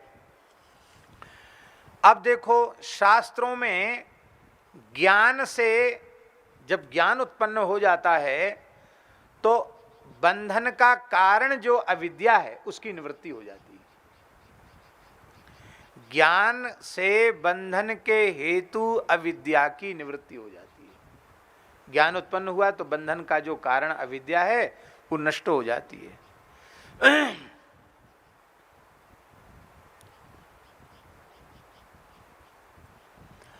अब कर्म को बंधन का हेतु मानोगे आप तो ज्ञान से उसकी निवृत्ति होगी नहीं, कर्म की निवृत्ति तो होगी नहीं। ऐसी शंका यदि कोई करे तो ये शंका उसकी ठीक नहीं है, क्योंकि मोक्ष का हेतु जो ज्ञान है वह ज्ञान भी कर्म ही है। मोक्ष का हेतु जो ज्ञान है वो ज्ञान भी कर्म ही है। स्मृति संतान रूप उपासनात्मक ज्ञान पुरुष के प्रयत्न द्वारा साध्य होने से कर्म है। इसीलिए महाराज जी लिखा है श्रुत प्रकाशिका में, उपासनस्य कर्मत्वम स्मृति संस्कृति रूपतया तस्य प्रयत्न साध्यत्वात्, उसके प्रयत्न साध्य होने से, और ये बात है। अतः ज्ञान से कर्म नामक अविद्या की निवृत्ति होती है, और जब कर्म नामक अविद्या की निवृत्ति होती है तो अविद्या के नष्ट होते ही पुण्य पाप सब खत्म हो जाता है। और अब आप निर्विशेषाद्वैत मत के अनुसार मुक्त जीवन काल में, मुक्त के जीवन काल में अविद्या के न रहने पर भी प्रारब्ध कर्म से शरीर रहता है, ऐसी बात आप मानोगे तो महाराज जी ज्ञान अज्ञान का ही निवर्तक है। वो ज्ञान अज्ञान का निवर्तक तो हो जाएगा पर ज्ञान कर्म का निवर्तक नहीं होगा, ज्ञान कर्म की निवृत्ति कराने वाला नहीं होगा। और जब कर्म का निवर्तक नहीं होगा तो अविद्या रहने पर भी प्रारब्ध कर्म के न रहने से शरीर नहीं रहता। अब प्रारब्ध कर्म ही नहीं रहेगा तो शरीर ही भी नहीं रहेगा। इसलिए बंधन का कारण अज्ञान माना जाए तो ज्ञान के होते ही देह नष्ट हो जाना चाहिए, पर ज्ञान उत्पन्न होने के बाद भी शरीर तो रहता है, शरीर नष्ट नहीं होता है। इसीलिए कुल मिला के बात यह है कि इस संसार के विचित्रता का कारण कर्म को ही मानना चाहिए। और वो कर्म, आहा क्या कहना, सन्मुख होय जीव मोहि जबहि, जन्म कोटि अघना सही तबहि। जब जीव भगवान के सन्मुख होता है तो उसके करोड़ों जन्मों के पाप नष्ट हो जाते हैं। 3 प्रकार के कर्म कहे गए हैं, एक संचित, एक क्रियमाण और एक प्रारब्ध। ये 3 प्रकार के कर्म हैं। तो भगवान की शरण ग्रहण करने से संचित कर्म नष्ट हो गए। जिस संचित से शरीर मिल रहे हैं बार बार, प्रारब्ध बन रहा है, वो संचित तो नष्ट हो गया। और संचित नष्ट हो गया तो द्वारा संचित हो, द्वारा संचित नहीं होगा, क्योंकि क्रियमाण कर्म ही संचित में जाते हैं। और अब भगवान की शरण ग्रहण कर लेने के बाद क्रियमाण कर्म का बंधन नहीं रहा, क्योंकि अब जो कुछ कर रहा है वो भगवान की प्रसन्नता के लिए कर रहा है और भगवान के चरणों में समर्पित कर रहा है।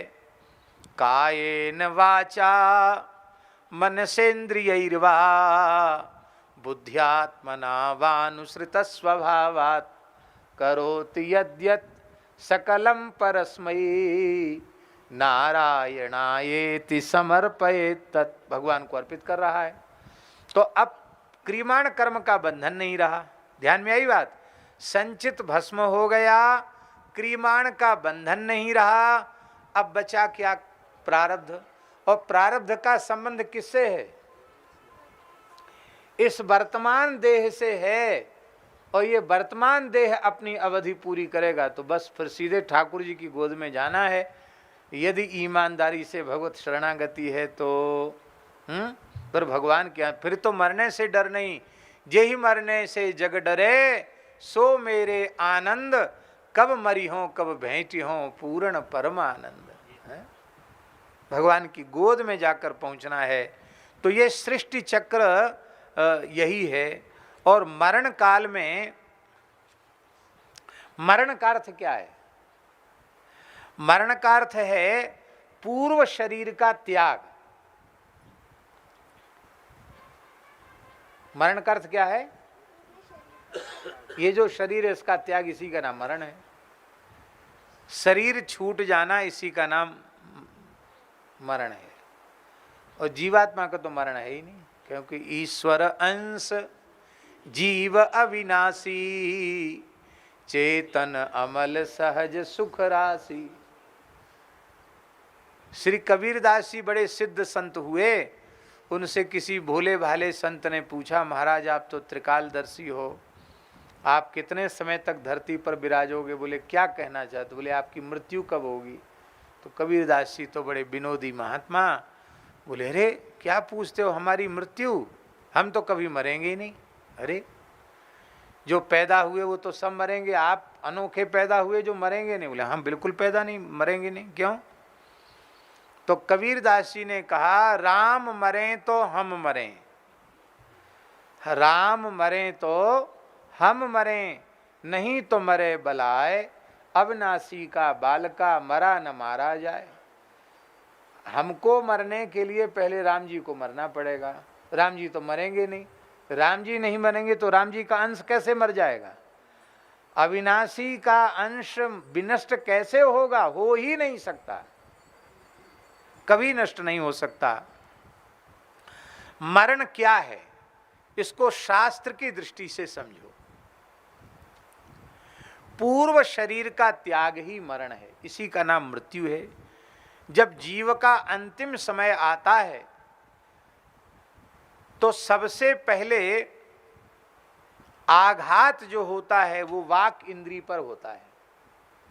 मृत्यु के समय सबसे पहले आघात जो लगता है वो वाक इंद्री, माने बोलने वाली जिह्वा। कहते अब तो जबान बंद हो गई, जबान लड़खड़ाने लग गई, अब बोलना बंद हो गया। तो जबान लड़खड़ाने लग जाती है मरने के थोड़ी देर पहले। क्या कह रहे हैं समझ में नहीं आता है। जब बाघ इंद्री पर आघात होता है मृत्यु के समय तो वो बोलने में असमर्थ हो जाता है। उस समय भी उसकी वाणी भीतर रहती है। कहाँ रहती है? उस समय बाघ इंद्री पर अटैक होने से, आघात होने से बाघ इंद्रिय मन में चली जाती है, मन में प्रविष्ट हो जाती है। आप बाहर खड़े हैं और ऊपर से पत्थर पड़ने लग जाए तो आप क्या करोगे? आप तुरंत भीतर आ जाओगे कि नहीं? पत्थर से बचने के लिए आप तुरंत भीतर, घर के भीतर आ जाओगे। ऐसे ही मन कहाँ रहता है? वाणी कहाँ रहती है? कहाँ रहती वाणी? मन में रहती है। मन में बोलने की इच्छा उत्पन्न न हो तो वाणी प्रकट ही नहीं होगी। तो मन, वाणी जो होती है वो मन में आश्रय, मन का आश्रय ले लेती है। अब देखो, बहुत विचार पूर्वक सुने इस बात को। मान लो हमने जीवन भर भजन साधन किया है और मृत्यु तो सबकी एक जैसी ही होती, मरने का तरीका तो ऐसा अलग अलग नहीं है, सबके लिए एक जैसा ही है। विधान जो मृत्यु का है वो तो एक जैसा है। तो मान लो हमारी वाणी बंद हो गई, पर हमारी वाणी मन में चली गई और मन में हमारे भगवान की स्मृति बनी हुई है तो बोलो। हाँ, मन में भगवान की स्मृति बनी हुई है तो वाणी भले ही बंद हो जाए, पर इसीलिए स्मरण मुक्त्वा कलेवरम। स्मरण है ना गीता जी में। स्मरण कहाँ से होगा? जिह्वा से, मन से होगा। ये बहुत बारीक बात है। स्मरण मुक्त्वा कलेवरम, वो मुझे प्राप्त होता है। तो वो भगवान का जो भक्त होता है उसकी वाणी मन में स्थित होती है और वाणी पर भी उसके भगवान का नाम होता है और मन में भी भगवान ही होते हैं। इसलिए वाणी के बंद होने पर मन भी भगवान में लगा रहता है। मन वाणी में स्थित हो जाती है, उसमें थोड़ा थोड़ा वो देख तो लेता है, बोल नहीं पाता, देख लेता है। कोई कुछ कहता है तो उसकी बात सुन भी लेता है। फिर दूसरा अटैक होता है, दूसरा आघात लगता किस पर? इंद्रियों पर। आँख, कान आदि जो इंद्रियां हैं, इन पर आघात होता है तो ये इंद्रियां भी मन में स्थित हो जाती है, कान भी मन में प्रविष्ट हो जाता है, आँख भी मन में प्रविष्ट हो जाती है। और जब ऐसी स्थिति होती है तो देखना सुनना सब बंद हो जाता है और फिर मन भी वहाँ नहीं रहता, फिर मन पर अटैक होता है, फिर मन पर आघात होता है। जब मन पर आघात होता है तो मन भागकर प्राण में चला जाता है, मन प्राण में स्थित हो जाता है, फिर प्राण पर आघात होता है। जब प्राण पर आघात होता है तो प्राण जीव में स्थित हो जाता है। प्राण कहाँ चला जाता है? जीव में। और उस जीव का जो सूक्ष्म देह है उसी को यातना देह कहते हैं। ये पार्थिव शरीर यहीं पड़ा रह जाता है और उस यातना देह को यमदूत फंदे में बांध करके फिर ले जाते हैं। जाना सबको जमलोक पड़ता है, पर कोई सिंहासन चढ़ चले और कोई बंधे जंजीर। कोई जंजीर बंध कर जाते हैं, कोई सिंहासन पर बैठकर हाथी घोड़ा पर बैठ के जाते हैं। जाना तो सबको वहीं से है। भगवान के भक्त जाते हैं तो धर्मराज यमराज सौम्य स्वरूप में दर्शन देते हैं, उनकी आरती पूजा करते हैं। धन्य है आपने भगवान की भक्ति करके अत्यंत दुर्लंघ यमदंड को आपने जीत लिया। आप यमलोक को भी लांघ कर, स्वर्गादि लोकों को भी लांघ कर, ब्रह्मलोक को भी लांघ कर आप भगवान के दिव्य साकेत गोलोक वैकुंठ में प्रयाण कर रहे हैं। आपके जैसा सौभाग्यशाली कौन होगा? यमराज उसकी स्तुति करते हैं। तो जीव को और पृथ्वी आदि पंचभूतों के सूक्ष्म सार भाग ही पंचभूत सूक्ष्म कहे जाते हैं। और इस पंचभूत सूक्ष्म शरीर, उसी को सूक्ष्म शरीर कहा जाता है। और इसी सूक्ष्म शरीर का मृत्यु के समय कर्षण होता है, इसलिए बहुत भारी पीड़ा होती है। जन्मत मरत दुसह दुख हुई। और ये पंचभूत सूक्ष्म जीव में स्थित हो जाते हैं और जीव परब्रह्म में स्थित हो जाता है। शरीर से उत्क्रमण करने वाला जीव मन के प्राण में मिलने के पूर्व आगे प्राप्त होने वाले शरीर का चिंतन करने लग जाता है। यदि विशिष्ट भगवान की साधना उपासना नहीं बनी है तो उसके कर्म के अनुसार आगे के शरीर उसको दिखने लग जाते हैं। उसको स्वर्ग भी दिखने लग जाता, नरक भी दिखने लग जाता मरने वाले। हमको किस योनि में जाना पड़ेगा ये समझ में आ जाता है, भविष्य दिखने लग जाता है, ये सब दिखाई पड़ने। इसलिए लिखा है सविज्ञानो भवति, वह पूर्व कर्म के अधीन हो करके और फिर वो नूतन शरीरों को प्राप्त करता है और फिर नूतन शरीर प्राप्त करके फिर पुनरपि जननम पुनरपि मरणम पुनरपि जननी जठरे शयनम। मरण काल में जीव वायु के वेग से बाहर फेंके जाने पर कर्म के अनुसार अलग अलग नाड़ियों से जीव निकलते हैं। इनमें जो लोग पुण्यजनक यज्ञ होम आदि सत्कर्म करते हैं, देवाराधन करते हैं, वे जीव धूम्र, रात्रि, कृष्ण पक्ष, दक्षिणायन, पितृलोक, आकाश और चंद्रलोक, इस क्रम से दक्षिणायन माने पितृयान मार्ग से स्वर्गलोक में पहुंचकर देवता बन जाते हैं। और स्वर्गलोक में पुण्य के क्षीण होने पर क्षीणे पुण्य मर्त्यलोकम विशंति, पुण्य क्षीण होने के बाद फिर धरती पर आ जाते हैं। धरती पर कैसे आते हैं? पुण्य क्षीण होने के बाद जीवात्मा स्वर्ग से आकाश में आता है, आकाश से वायु में आता है, वायु से धूम में आता है और धूम से मिलकर सजल मेघ में आता है और मेघ से मिलकर बरसने वाले मेघ में आ जाता है और उससे वर्षा के माध्यम से वह जीव आकर के धान, जौ, गेहूं आदि अन्न के ऊपर बरसता है। इसी को छांदोग्य उपनिषद में कहा है आकाशाद वायुम वायुर्भूत्वा धूमो भवति, धूमो भूत्वा अभ्रम भवति, अभ्रम भूत्वा मेघो भवति, मेघो भूत्वा प्रवर्षति, त इह ब्रीहि यवाहा। वे ही धान्य होते हैं। औषधि वनस्पते तिलमाशा इति जायन्ते, तिल उड़द आदि होते हैं और उन्हीं को मनुष्य खाता है तो वह जीवात्मा उस अन्न के माध्यम से उसके भीतर प्रविष्ट हो जाता है और फिर वही आहार नली के माध्यम से उदर में जाकर के फिर अंतिम परिणति उसकी शुक्र के रूप में होती है, और शुक्र में जीव स्थित होकर के, शुक्र में स्थित जीव वह माता के गर्भ में प्रवेश करता है और फिर उसका जन्म होता है। ये शास्त्रीय प्रक्रिया जन्म की कही गई है।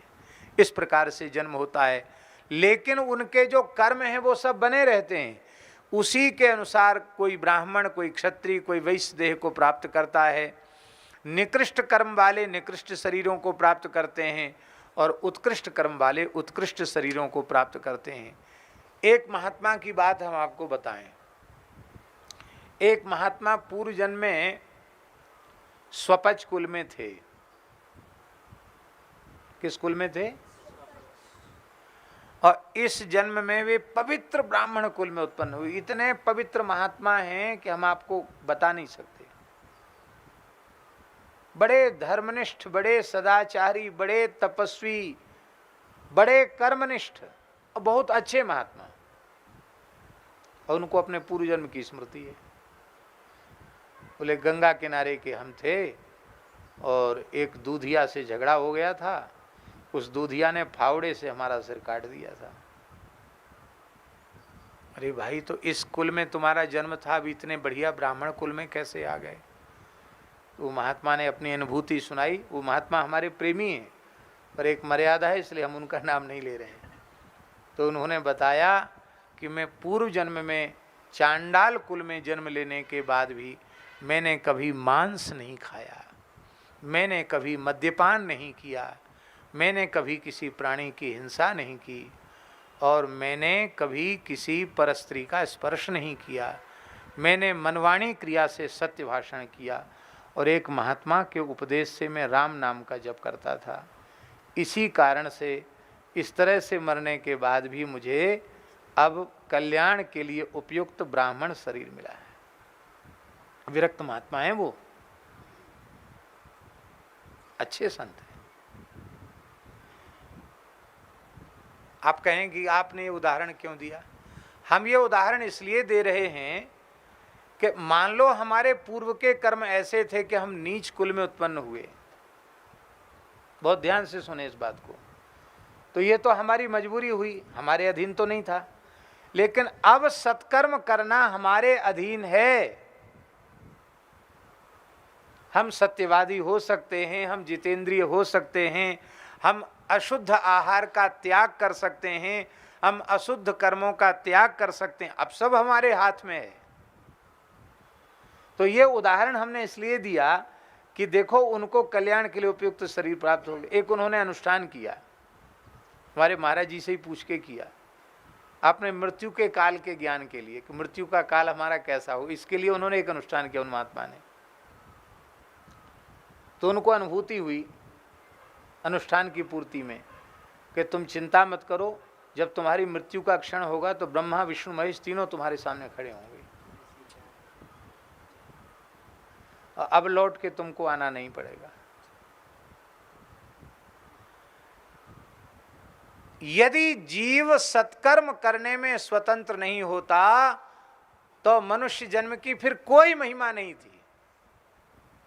मनुष्य जन्म की महिमा ही इसीलिए है कि आज हम भले ही चाहे जहां पैदा हुए हों, चाहे जिस परिस्थिति में हों, लेकिन आज सत्संग करके, भगवान की शरण जा करके, भगवान का भजन करके अपने जीवन को आदर्श, पवित्र और अनुकरणीय जीवन बना सकते हैं। इसीलिए इस अभिमान की निवृत्ति भगवत शरणागति से होती है। भगवत शरणागति जब हो जाती है तब जीव के अभिमान की निवृत्ति हो जाती है। इसलिए अर्थ काम पर और धर्म पर दो प्रकार के मनुष्य होते हैं। जो धन और भोग्य पदार्थों की विलासा करते हैं वो बुभुक्षु अर्थ काम पर माने जाते हैं, और धर्म शास्त्र से प्रतिपादित कल्याण के साधन को धर्म कहते हैं, जिसको मीमांसा सूत्र में लिखा है चोदना लक्षणोर्थो धर्मा। जिस साधन से त्रिवर्ग और मोक्ष की प्राप्ति होती उसे धर्म कहते हैं। यतोभ्युदय निश्रेय सिद्धि सधर्म वैशेषिक सूत्र, जिससे अभ्युदय और परम कल्याण की सिद्धि होती है। प्रसाद लेके जाना, उससे परम कल्याण की सिद्धि होती है, उसको धर्म कहते हैं। इनमें भी दो प्रकार के साधक होते हैं।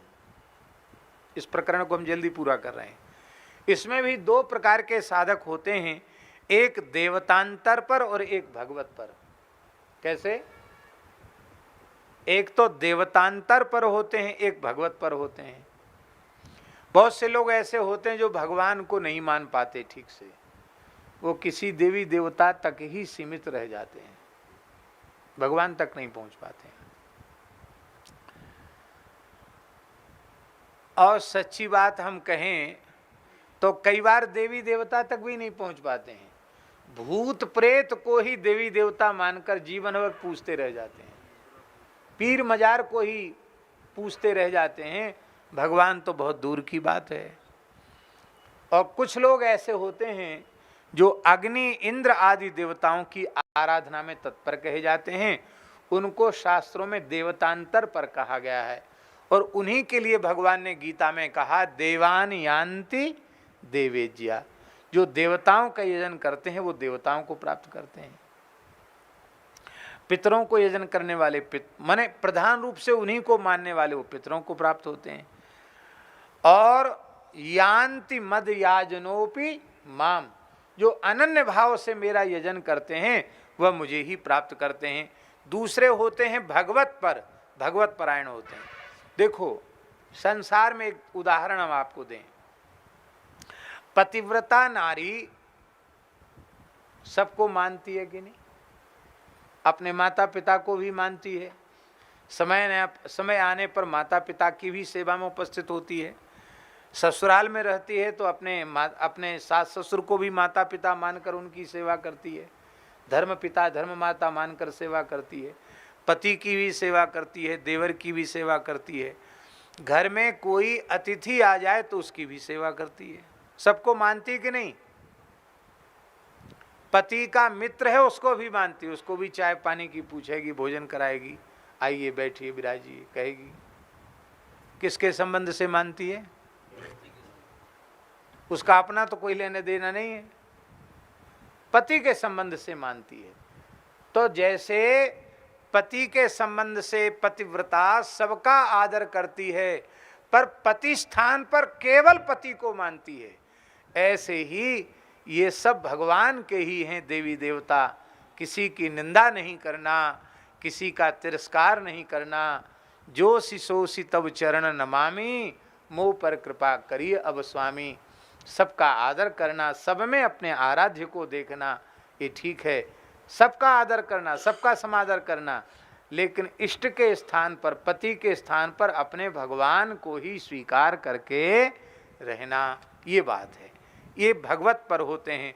भगवत पर में भी दो प्रकार के भेद हैं, एक आर्त हैं और एक अर्थार्थी हैं। नष्ट ऐश्वर्य की कामना वाले भगवत पर जीव आर्त कहे जाते हैं और पूर्व अप्राप्त ऐश्वर्य की कामना करने वाले जीव अर्थार्थी कहे जाते हैं। लेकिन महाराज जी, आर्त और अर्थार्थी जीव भी तब तक ही वे सकाम रहते हैं जब तक उन्हें भगवत साक्षात्कार नहीं हुआ। जिस क्षण भगवत साक्षात्कार होता है उसी समय कामना की कीच गंदगी जलकर खाक हो जाती है और फिर वो निष्काम हो जाते हैं। ये भगवान की उपासना की सबसे बड़ी विशेषता है। और इस प्रकार से मुमुक्षुत्व आ जाता है। मुमुक्षुत्व माने संसार चक्र से छूटने की इच्छा। ये कैसे आती है? बोले सचाच्युता हेतु कृपा बलेनो। भगवान अच्युत की अहेतु की कृपा के बल से ही संसार चक्र से छूटने की कामना मनुष्य में उत्पन्न हो जाती है। और फिर जब कामना उत्पन्न हो जाती है तो फिर उसी प्रकार से वो लग जाता है, उसी काम में लग जाता है। देखो, आपको भूख लगी और आपके मन में भोजन की कामना उत्पन्न हुई तो भोजन की प्राप्ति के प्रयास में आप जुट जाते हैं कि नहीं जुट जाते हैं? तो संसार चक्र से छूटने की, भगवान से मिलने की इच्छा होगी तो भगवत प्राप्ति के साधन में आप लग जाएंगे कि नहीं लग जाएंगे? साधन में तो कोई बिल्कुल लगे नहीं और खाली मुंह से कहता रहे कि हमें तो अब कुछ नहीं चाहिए, हमें तो केवल भगवत प्राप्ति ही करनी है। अरे भैया, भगवत प्राप्ति करने वालों का जीवन कैसा हो तो वैसे तो बनो पहले। दीपक दीपक दीपक दीपक दीपक दीपक कहने से उजेला होगा कि दीपक जलाने से उजेला होगा? क्या होगा? दीपक को जलाने से, दीपक दीपक कहने से अंधेरा दूर होने वाला नहीं है। इसलिए गुरु प्रणाली से मोक्ष का साधन करना चाहिए। महाराज जी, सभी जीव भगवान के गोत्र से गोत्रित हैं, ऋषि गोत्र हैं, पर उन ऋषियों का भी सनातन गोत्र क्या है? अच्युत। इसलिए सभी जीव भगवान के गोत्र से गोत्रित हैं। तो जब तक संसार का संबंध, व्यवहार का संबंध रहता है, तब तक वे संसार के गोत्र रहते हैं, और संसार के गोत्र जब तक रहते हैं तब तक जातक, मृतक, सूतक आदि सब कुछ लगता है। और हम लोग संसार का संबंध त्याग दिया। जिस दिन गुरु महाराज ने लंगोटी बांधी, उसी दिन संसार का संबंध समाप्त हो गया। फिर हम लोगों को बताया जाता है कि आज से तुम्हारा अच्युत गोत्र हो गया। क्यों? कौन सा गोत्र हो गया?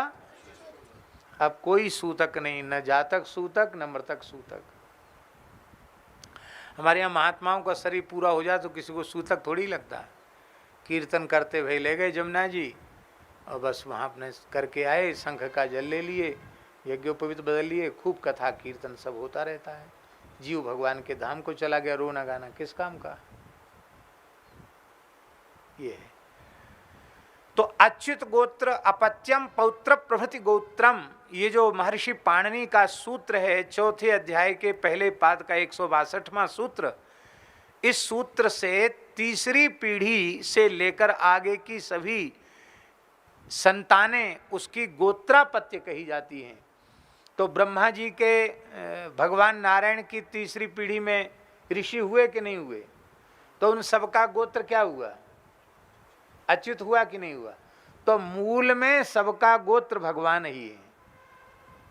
अब दो प्रकार की बातें इसमें भी, कि हम लौकिक व्यवहार में जब तक हैं तब तक हम लौकिक व्यवहार को ठीक से मानकर चलें, शास्त्रीय व्यवस्था को मानकर चलें, लेकिन भीतर से ये समझते रहें कि हम तो भगवान के गोत्र के ही हैं। वस्तुतः ईमानदारी से हमारी आध्यात्मिक अवस्था जो है उसमें हम, जिस दिन गुरुजी ने भगवत शरणागति दे दी, जैसे कन्या होती ना, कन्या, तो विवाह के पूर्व तो उसके पिता का गोत्र होता है, होता कि नहीं होता? और विवाह होने के बाद पति का गोत्र होता। पूज्य श्री रमन रेती वाले महाराज जी कहते कि गोयल गोत्र की लड़की मित्तल के यहाँ चली गई तो वो गोयल से तुरंत मित्तल बन गई। कहते बंसल के यहाँ चली गई तो बंसल हो गई, गर्ग के यहाँ चली गई तो गर्ग हो गई। तो बोले बताओ, जब संसार के, रमण रीति वाले महाराज जी कहते, जब संसार के सारे संबंध झूठे हैं, उन झूठे संबंधों को स्वीकार कर लेने से गोत्र बदल जाता है, तो भगवान का संबंध स्वीकार कर लेने से सब कुछ क्यों नहीं बदलेगा? अवश्य बदल जाएगा। पर भीतर से भगवान के संबंध को स्वीकार कर लेना और उसी संबंध की पुष्टि के लिए तद विज्ञानार्थम स गुरु मेवाभिगच्छेत समित पाणि ही श्रोत्रियम ब्रह्मनिष्ठम।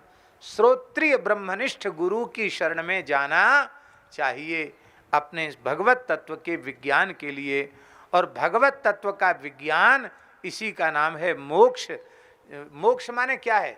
सभी बंधनों से विनिर्मुक्त होकर सतत परमानंद रूप ब्रह्म का अनुभव करना, भगवान का निरंतर अनुभव करना, इसी का नाम मोक्ष है। अब मुमुक्षु के लक्षण कहने के बाद अब उसके भेद की चर्चा होगी, वो भी थोड़ी गंभीर है, उसकी चर्चा हम कल करेंगे। बोलो भक्तवत्सल भगवान की। बहुत अच्छी चर्चा है ये सब, ऐसी नहीं है कि एक बार सुनने की है, इसको बार बार सुनना चाहिए, क्योंकि इससे भीतर की बात पक्की हो जाएगी, सिद्धांत पक्का हो जाएगा, और फिर आप भजन में ईमानदारी से लग सकेंगे। इसलिए कथाएं तो सुननी ही चाहिए, पर इन कथाओं की अपेक्षा ये जो सैद्धांतिक चर्चा है इससे बड़ा लाभ होता है, इसको सुनना बहुत आवश्यक है। वैसे हम सीधे सीधे भी कहते चले जा सकते हैं, लेकिन उसमें आपके ज़्यादा कोई पल्ले नहीं पड़ेगा। इसलिए जहाँ तक हो सकता है उस विषय को हम सुस्पष्ट करके आगे बढ़ना चाहते हैं। श्री सीताराम जी महाराज की। श्री राम जय जय राम। श्री राम जय श्री राम जय जय राम।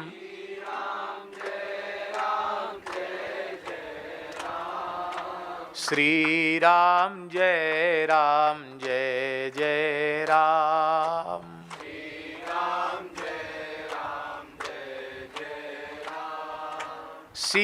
सीताराम जय सीताराम।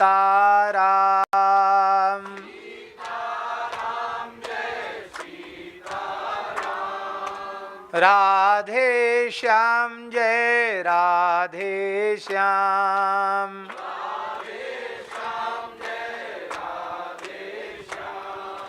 जय जय श्यामा जय जय श्याम।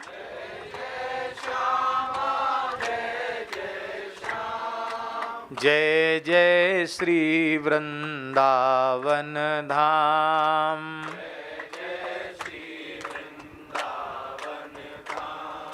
श्री राम जय जय राम।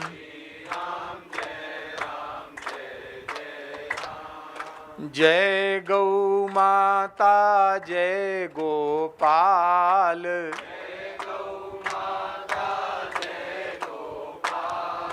भक्त वत्सल प्रभु दीन दयाल।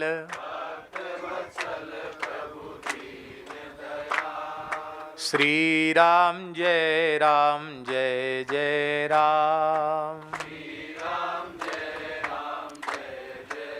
श्री त्रिभुवन पावनी पतित पावनी भगवती श्री भागीरथी गंगा की।